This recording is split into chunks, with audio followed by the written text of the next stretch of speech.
ராஜயோக வாஸ்து ரவி பேசுறேங்க. இங்கே நம்ம பார்க்க போகிறது அப்பா மேசராசி, மகன் துலா ராசி. எந்த ராசிக்கு நல்லா கவனிச்சிங்க. அப்பா மேசராசி, மகன் துலா ராசி.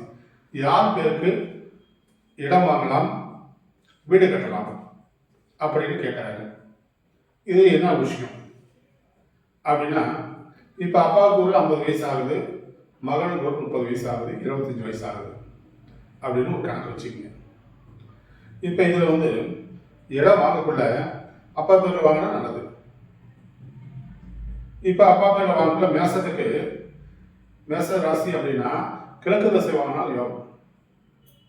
அவரு ஜாதகத்தில் சூரிய பகவான், குரு பகவான், செவ்வாய் பகவான், இந்த மூணுல ஒரு கிரகம் ஆட்சியும் உச்சமும் பெற்றுக்கணும்.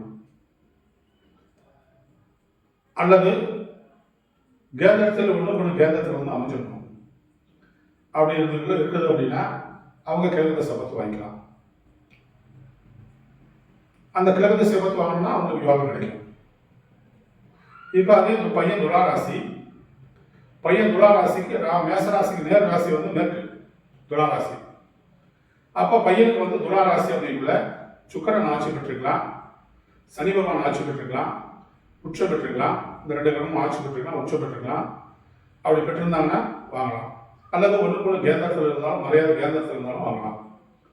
ராசி அதிபதி கும்பத்திலேயோ மகரத்திலேயோ, அதாவது சந்திரபகவான் கும்பத்திலேயோ மகரத்திலேயோ அது துலாத்திலேயோ உட்கார்ந்துருந்தாலும் வாங்கலாம். இதெல்லாம் ஒரு கணக்கு, மேற்க பாதிக்காது. அப்ப யார் பேர்ல சொத்து வாங்குறது அப்படிங்கிறது முதல்ல ஜாதகத்தை பார்த்து தெரிஞ்சுக்கணும். அப்பா பேரில் சொத்து வாங்குறதா இல்லை மகன் பேரில் சொத்து வாங்குறதா, அப்போ எந்த திசையும் இல்லை 2 பேருக்கும் நார்மலாக இருக்கு. எந்த திசை வாங்கினாலும் சூரிய நீச்சமாகல, குரு நீச்சமாகல, செவ்வாய் நீச்சமாகல, பையனுக்கும் கிரகங்கள் நீச்சமாகல, அப்பாவுக்கும் கிரகங்கள் நீச்சமாகல, அப்போ யார் பேரில் சொத்து வாங்கினா அந்த சொத்து கிடைக்கும். இதுக்கு தான் ஜோஷியம் ஆகிறது. யார் பேரில் சொத்து வாங்கினாலும் நிலைக்குங்கிறது ஃபர்ஸ்ட் கட்டம். அதுக்கு கிரக அமைப்பு கரெக்டாக இருக்கும். கிரக அமைப்பு தவறாக இருக்கும் பட்சத்தில் மட்டும்தான் கிரகம் நல்லா இருந்து சொத்து வாங்கினாலும் ஒன்றும் பண்ணாது.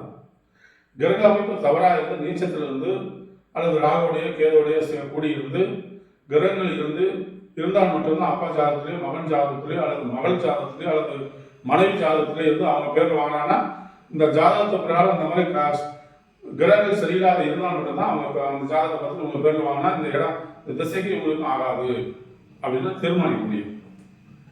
அப்ப ஜாதகத்தை பார்த்து மட்டும்தான் இதுக்கு பதில் சொல்ல முடியுமே தவிர ஜாதகத்தை பார்க்காத இதுக்கு பதில் சொல்ல முடியாது. அதனால ஒவ்வொருத்தரும் இடம் வாங்கினாங்கன்னா அப்பா பேரில் வாங்கினதா மகன் பேரில் வாங்கினதான்னு எண்ணங்கள் வேணாம். முதல்ல தெளிவாக உங்கள் ஜாதகத்தில் யோகா பாவம் இருக்குதான் தெரிஞ்சுக்கிட்டு வாங்க. அதுதான் யோகம். தெரிஞ்சதுக்கு அப்புறம் தான் வாஸ்து சாஸ்திரம் சரியான இடமா அப்படின்னு 2வது மட்டும் நீங்க பார்த்து வாங்கணும். முதல்ல உங்க ஜாதகத்தை பார்த்து தீர்வு எது வாங்குறதுக்கு நீங்க முதல்ல காலி மனையா இருக்கட்டும், இல்லை வீடு புது வீடு கட்டட்டும், புது மனை வாங்கி புதிய வீடு கட்டுறதா இருந்தாலும் பார்த்துக்கலாம். பழைய கட்டடம் வாங்குறதா இருந்தாலும் காம்ப்ளெக்ஸ் வாங்குறதா இருந்தாலும் இதை முதல்ல தெரிஞ்சுக்கிட்டு எந்த திசை பார்த்து வாங்கினா யோகம் அப்படி தெரிஞ்சு வாங்கிட்டீங்கன்னா அதுக்கப்புறம் வாஸ்து சரியா இருக்கான்னு பார்த்துட்டு வாங்குங்க. அது 2வது. அப்ப இது 2ம் சரியா இருந்தால் வாழ்க்கை பாதை முதல்ல இருந்து கடைசி வரைக்கும் துன்பமில்லாத வாழ்க்கை பாதையா இன்பமாக போகும்.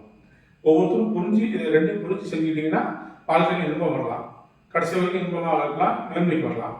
இதை தெரியாத நீங்க போயிட்டு ஜாசியும் பார்க்காதையோ எந்த திசை தெரியல அப்படின்னு உங்களுக்கு ஆவாத திசை வாங்கிட்டாலும் உங்களுக்கு துன்பம் வந்து சென்றோம். வாஸ்து சரியில்லாத இடமா வேணாலும் துன்பம் வந்து சென்றோம் அப்படின்னு சொல்றத புரிஞ்சு ராஜயோக வாஸ்து அப்படிங்கிற புக்கில் இதனுடைய விழாவை பூரா வச்சிருக்கோம். ராஜயோக வாஸ்து அப்படிங்கிற யூடியூப்ல போயிட்டு நீங்கள் ஒவ்வொருத்தரும் பார்த்தீங்கன்னா இதனுடைய உண்மை விளக்கம் என்னன்னு உங்களுக்கு புரியும். இந்த மாதிரி பல கருத்துக்களை வச்சிருக்கோம். ஒவ்வொருத்தரும் புரிஞ்சு வாழ்க்கையில ராஜயோகமாக மேன்மைக்குவாங்க. வணக்கம்.